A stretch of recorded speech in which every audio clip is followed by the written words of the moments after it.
Bismillahirrahmanirrahim. Pembahasan kita kali ini adalah tentang isim mubham. Isim mubham adalah kalimat isim yang maknanya ini masih samar atau maknanya masih belum jelas. Dengan demikian, maka isim mubham ini butuh yang namanya penjelas agar maksudnya menjadi jelas. Berbeda dengan isim nakiro.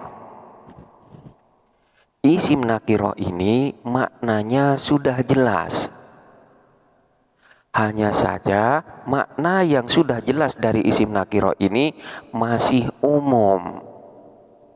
Namun sekalipun sudah umum, tanpa adanya penjelas tambahan pun isim nakiro ini sudah jelas.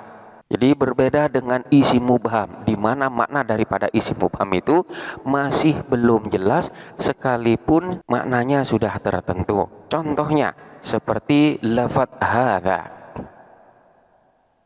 Ketika kita mengatakan hadza, maknanya adalah ini. Ini apa? Ini masih belum jelas. Namun sekalipun maknanya masih belum jelas, hadza ini sudah tertentu, yaitu tertentu pada sesuatu yang ditunjuk sehingga dapat dikatakan sebagai isim ma'rifat. Sekalipun maknanya masih belum jelas, tapi sudah menunjukkan makna tertentu. Manakala isim nakiro, kita ambil contoh seperti lafaz rojulun. Rojulun ini maknanya sudah jelas, seorang laki-laki. Hanya saja makna yang terkandung di sini masih umum.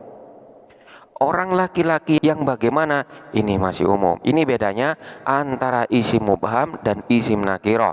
Jadi sekali lagi, untuk isim mubham itu adalah setiap kalimat isim yang maknanya masih samar atau masih belum jelas, sehingga agar menjadi jelas maka butuh penjelas tambahan. Hanya saja di antara isim-isim mubham itu terdapat kalimat isim yang memang sudah tertentu dan menunjukkan pada sesuatu yang khusus, namun sesuatu yang khusus itu masih belum jelas. Sedangkan untuk isim nakiro, ini maknanya sudah jelas namun masih umum, bersifat masih umum. Jelas tapi masih umum. Ini perbedaan antara isim mubham dan isim nakiro. Sehingga dapat dikatakan setiap isim mubham ada yang ma'rifat. Namun untuk isim nakiro tidak dapat dikatakan sebagai isim ma'rifat. Karena sekalipun maknanya sudah jelas namun masih mengandung makna umum. Lalu apa saja kalimat isim yang masuk dalam kategori isim mubham? Yang termasuk dari isim mubham itu adalah yang pertama ini adalah isim isyarah. Semua macam daripada isim isyarah ini masuk dalam kategori isim mubham karena memang maknanya masih belum jelas. Contohnya seperti lafaz hadza, hadhihi, atau dzalika, tilka, dan seterusnya. Hadza ini maknanya masih belum jelas. Oleh karena itu dia butuh kepada penjelas. Sebelum penjelas itu ada, maka hadza ini termasuk daripada isim mubham. Kita ambil contoh dalam susunan kalimat. Hadza ar-rajulu muslimun. Hadza, adapun ini, ar-rajulu, orang laki-laki, muslimun, ialah seorang muslim. Ketika hanya disebutkan hadza saja, ini maknanya masih belum jelas. Apakah yang dimaksud dengan ini? Maka ketika kemudian dilanjutkan lafaz ar-rajul, makna daripada hadza itu sudah menjadi jelas. Hadzal rajul, adapun orang laki-laki ini, maka keberadaan daripada rajul ini fungsinya adalah sebagai penjelas dari kemubhaman lafaz hadza. Selanjutnya yang kedua adalah isim mausul.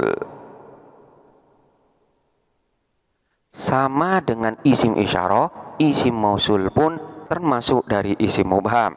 Contohnya seperti lafaz alladzi atau juga allati, atau isim mausul yang mustarok seperti man, ma, dan seterusnya. Sebagaimana kita ketahui bahwa setiap isim mausul itu butuh kepada silah dan aid. Selama silah dan aidnya itu masih belum disebutkan, maka isim mausul ini maknanya masih belum jelas. Kita ambil contoh, walladzi yubtilu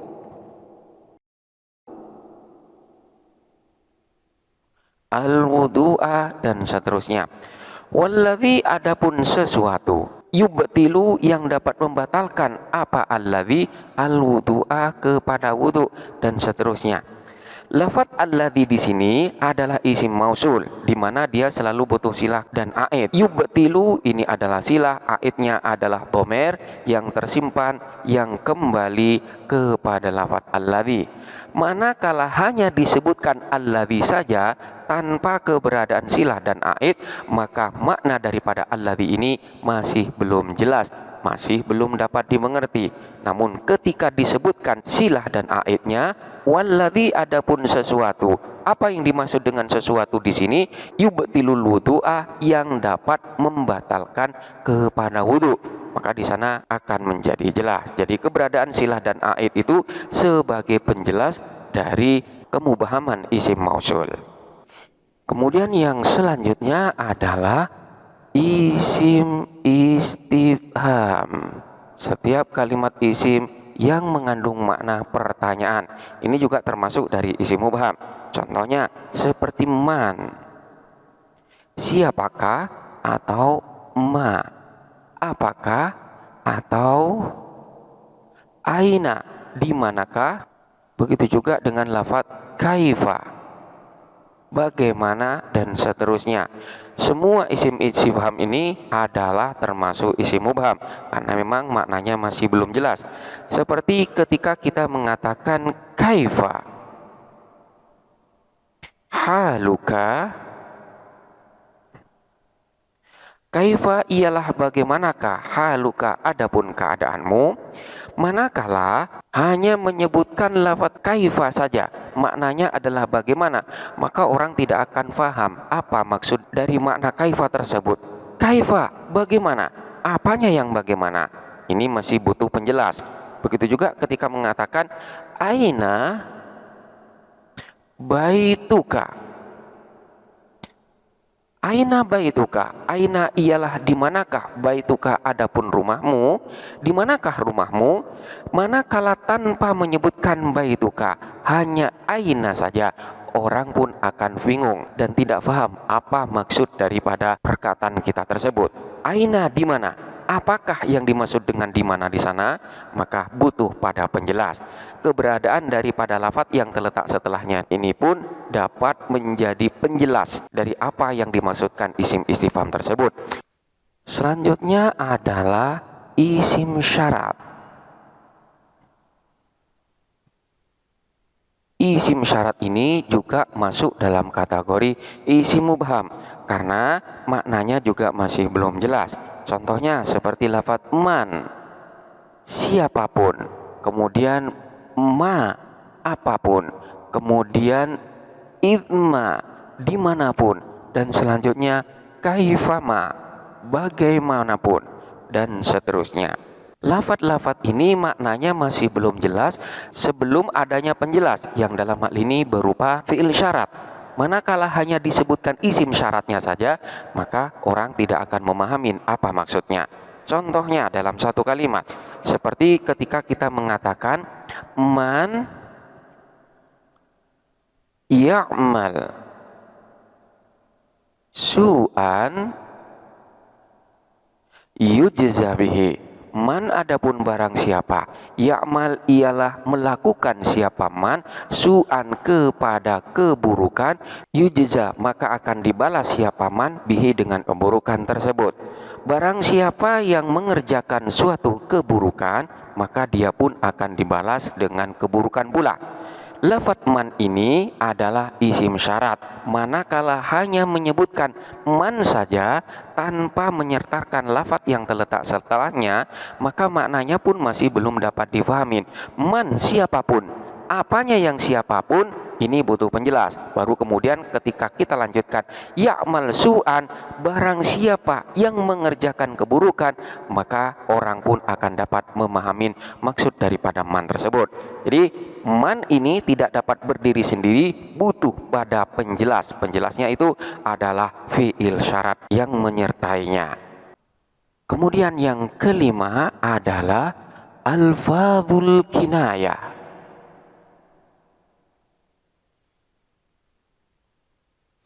Anil adad wal miqdar. Alfadzul kinayah anil adat wal miqdar. Lafadz-lafadz yang merupakan kata sindiran terhadap bilangan ataupun ukuran. Contohnya seperti lafadz kam. Ketika kita mengatakan kam, betapa banyak atau berapa banyak, maka maksud daripada kam ini masih belum dapat dimengerti sebelum adanya penjelas. Apanya yang dimaksud dengan betapa banyak atau berapa banyak ini? Begitu juga dengan lafadz kullun. Kullun semuanya. Apakah yang dimaksud dengan semuanya ini?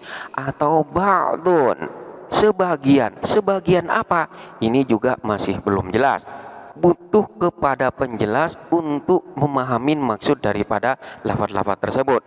Contohnya, ketika kita mengatakan kam min talibin yajtahidu fi hadzal fasli. Betapa banyak min talibin dari murid yajtahidu yang bersungguh-sungguh fi hadzal fasli di kelas ini. Alangkah banyaknya siswa yang rajin di kelas ini. Manakala kita hanya mengatakan kam saja, betapa banyak atau berapa banyak, maka maknanya masih belum jelas. Namun manakala kita lanjutkan, betapa banyak siswa. Jadi apanya yang betapa banyak itu? Tolibin siswanya. Maka maknanya akan menjadi jelas bahwa yang dimaksudkan dengan betapa banyak itu adalah siswanya. Begitu juga ketika kita mengatakan kulun, semuanya. Apanya semuanya? Ini pun masih belum jelas. Butuh kepada lafadz yang menjadi penjelas. Seperti kullu talibin yajtahid. Kullu talibin, adapun semua siswa, yajtahid ialah bersungguh-sungguh. Manakala kita hanya berhenti pada lafadz kullun saja, semuanya, apanya semuanya, ini masih belum jelas. Namun manakala kita lanjutkan dengan kullu talibin, maksudnya semua siswa, maka maksud daripada kullun ini pun dapat difahami, yaitu semua siswa.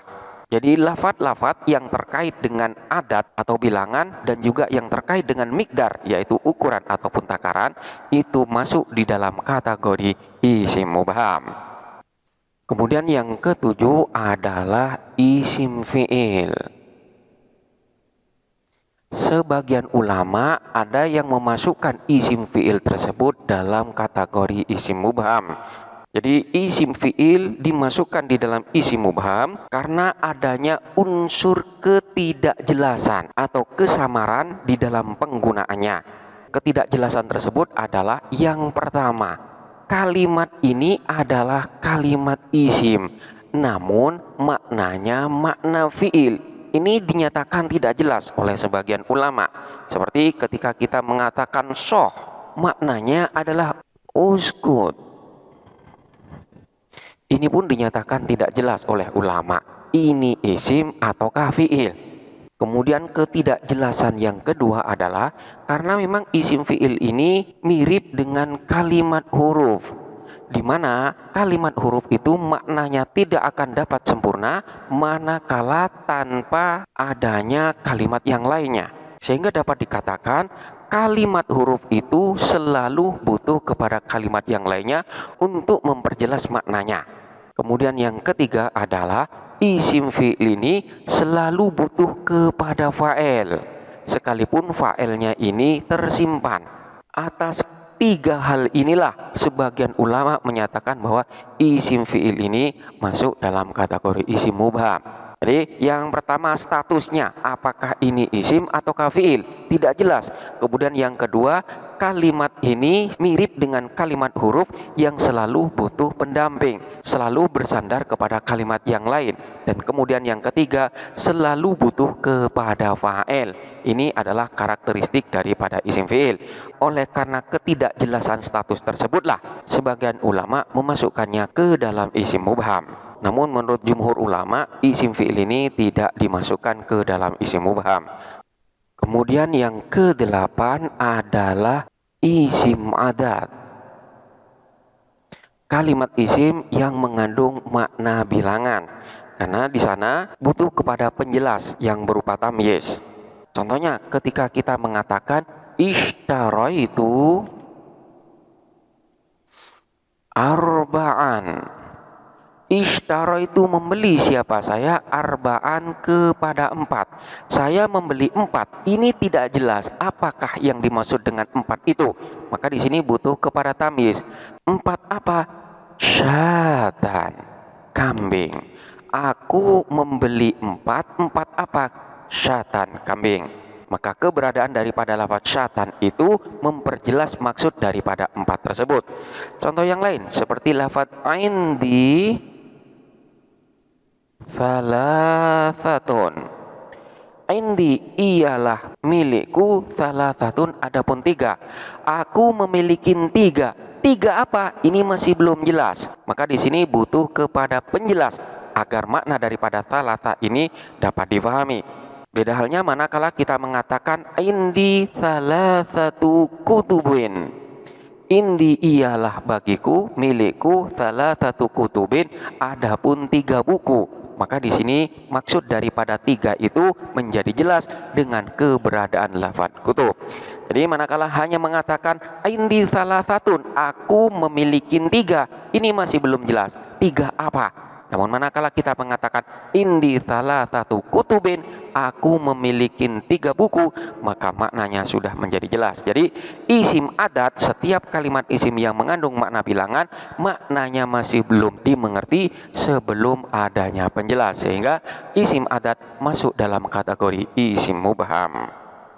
Kemudian yang ke-9 itu adalah asmaul kinayah. Isim-isim kinayah. Semua isim-isim kinayah masuk dalam kategori isim mubham. Contohnya seperti lafaz fulan. Fulan ini adalah sebutan untuk seseorang yang masih belum jelas. Contohnya seperti ketika kita mengatakan jaa fulan. Ja'a fulanun, ja'a telah datang fulanun, siapa fulan? Siapa yang dimaksudkan dengan fulan? Ini masih belum jelas. Beda halnya manakala kita mengatakan ja'a Khalidun. Ja'a telah datang Khalidun, siapa Khalid?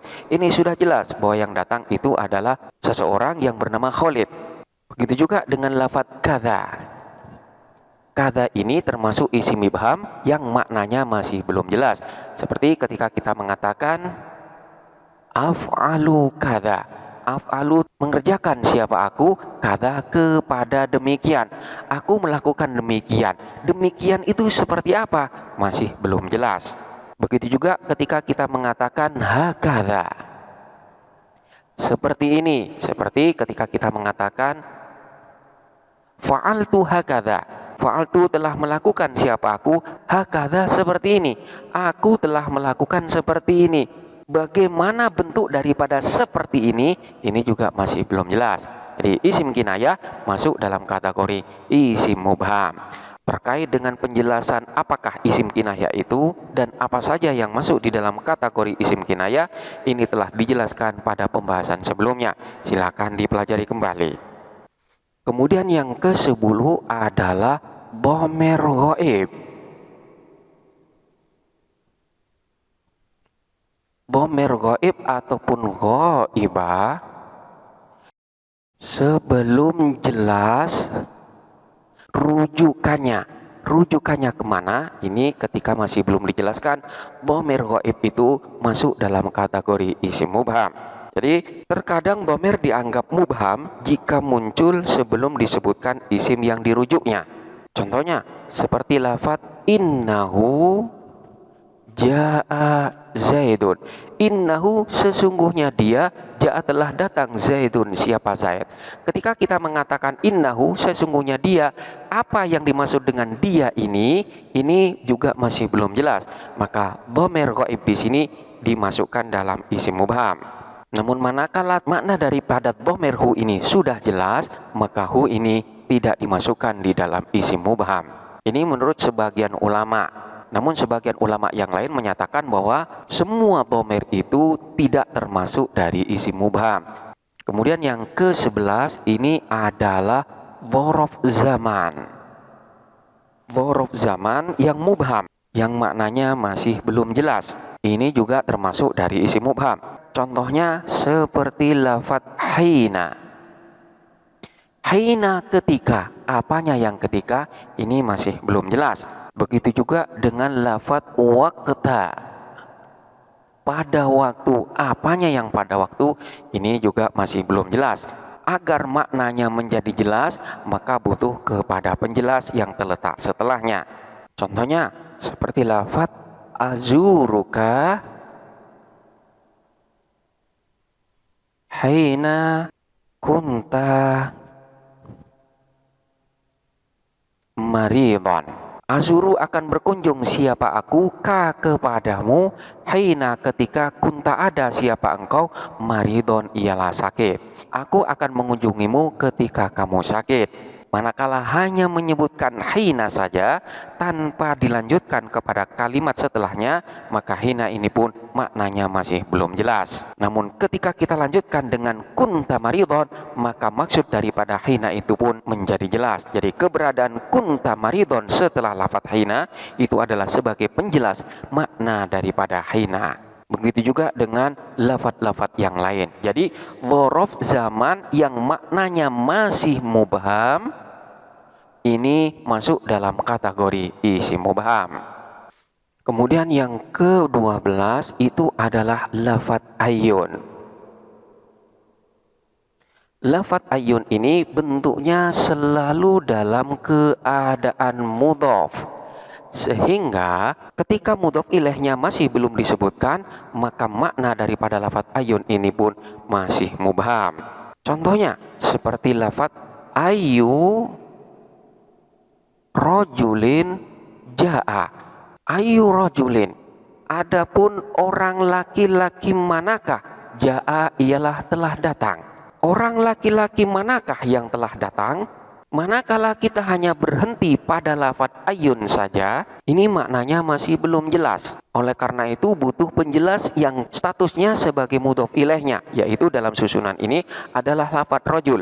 Tanpa adanya lafaz rajul, makna daripada ayyun masih belum dapat difahami. Sehingga ayyun ini masuk dalam kategori isim mubham. Kemudian yang selanjutnya adalah isim jenis. Isim jenis ini pun juga masih mubham. Contohnya seperti lafaz syai'un atau ahadun. Seperti dalam kalimat ra'aitu syai'an. Ra'aitu melihat siapa saya, syai'an kepada sesuatu. Maksud daripada sesuatu itu apa? Ini juga masih belum jelas. Begitu juga ketika kita katakan ja'a ahadun. Ja'a telah datang ahadun, siapa seseorang. Maksud daripada seseorang ini pun masih belum jelas. Apakah laki-laki ataukah perempuan dan seterusnya. Ini menurut sebagian ulama. Jadi sebagian ulama ada yang memasukkan isim jenis yang semacam ini dalam kategori isim mubham karena ketidakjelasan atau kesamaran makna yang terkandung di dalamnya. Kemudian yang selanjutnya itu adalah asmaul maqadir. Isim-isim yang menunjukkan mana ukuran atau takaran, yang mana isim-isim tersebut masih butuh kepada penjelas. Contohnya seperti lafaz qalilun atau kathirun atau mil'un, sepenuh. Qalilun sedikit, kathirun banyak, mil'un sepenuh. Contohnya ketika kita mengatakan indi qalilun. Indi ialah bagiku qalilun, adapun sedikit. Aku punya sedikit. Apa yang dimaksud dengan sedikit? Ini masih belum jelas. Oleh karena itu di sini masih memerlukan kepada penjelas. Indi qalilun minal ma'i. Keberadaan daripada minal ma'i ini sebagai penjelas daripada qalilun. Aku memiliki sedikit air. Begitu juga dengan lafadz kathirun ataupun mil'un. Ini menurut sebagian ulama. Namun sebagian ulama yang lain menyatakan bahwa lafadz-lafadz ini tidak termasuk di dalam isim mubham. Karena keberadaan lafadz-lafadz ini hanyalah sebagai sifat saja dari man'ut yang dibuang. Jadi ketika mengatakan indi qalilun minal ma'i, itu pada asalnya adalah indi ma'un qalilun. Indi ialah bagiku, ma'un adapun air, qalilun yang sedikit. Di mana lafadz qalilun itu pada asalnya merupakan naat atau sifat daripada lafadz ma'un. Kemudian dibentuklah gaya bahasa yang lain sehingga menjadi indi qalilun minal ma'i. Jadi sekali lagi, asmaul maqadir menurut sebagian ulama ada yang memasukkannya sebagai isim mubham, namun menurut sebagian yang lain tidak memasukkannya karena statusnya hanyalah sebagai sifat saja. Kemudian yang ke-15 adalah kalimat isim yang ada di dalam bab madah ataupun dzam. Maksudnya kalimat isim yang terletak setelahnya pujian dan juga yang terletak setelah kata-kata celaan. Yang dimaksudkan di sini adalah yang terletak setelahnya lafadz ni'ma atau yang terletak setelahnya lafadz bisa. Contohnya seperti lafadz ni'ma ar-rajulu zaidun. Ni'mar rajulu ialah sebaik-baik orang laki-laki, Zaidun adapun Zaid. Ketika hanya disebutkan ni'mar rajulu saja, maka maksud daripada ar-rajul di dalam susunan ini masih belum jelas. Sebaik-baik orang laki-laki, apa maksudnya? Kemudian dilanjutkan dengan lafadz Zaidun, maka keberadaan dari lafadz Zaid ini sebagai penjelas dari yang dimaksudkan dengan ni'mar rajul tersebut. Jadi sebelum adanya lafadz zaid ini, maka lafadz yang terletak setelahnya nikma ataupun bisa ini termasuk daripada isim mubham. Terkait dengan lafadz nikma dan bisa ini telah dijelaskan pada pembahasan sebelumnya. Silakan untuk dipelajari kembali. Kemudian yang selanjutnya adalah isim tafdil. Sebagian ulama memasukkan isim tafdil ini di dalam isim mubham, manakala perbandingan yang ada ini masih belum jelas. Contohnya ketika orang mengatakan Zaidun afdolu. Zaidun adapun Zaid, afdolu ialah lebih utama. Manakala tidak disebutkan mufaddal alaihnya, kalimat yang diperbandingkan, maka makna daripada afdolu ini masih belum jelas. Zaid ini lebih utama. Lebih utama dari siapa? Atau lebih utama dari apa? Ini masih belum jelas.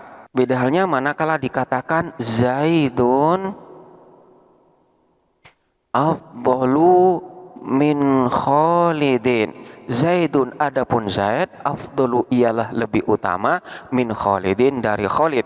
Maka lafadz afdal di sini maknanya sudah jelas. Jadi sebelum dijelaskan mufaddal alaihnya, maka isim tafdil ini maknanya masih belum jelas sehingga masuk dalam kategori isim mubham.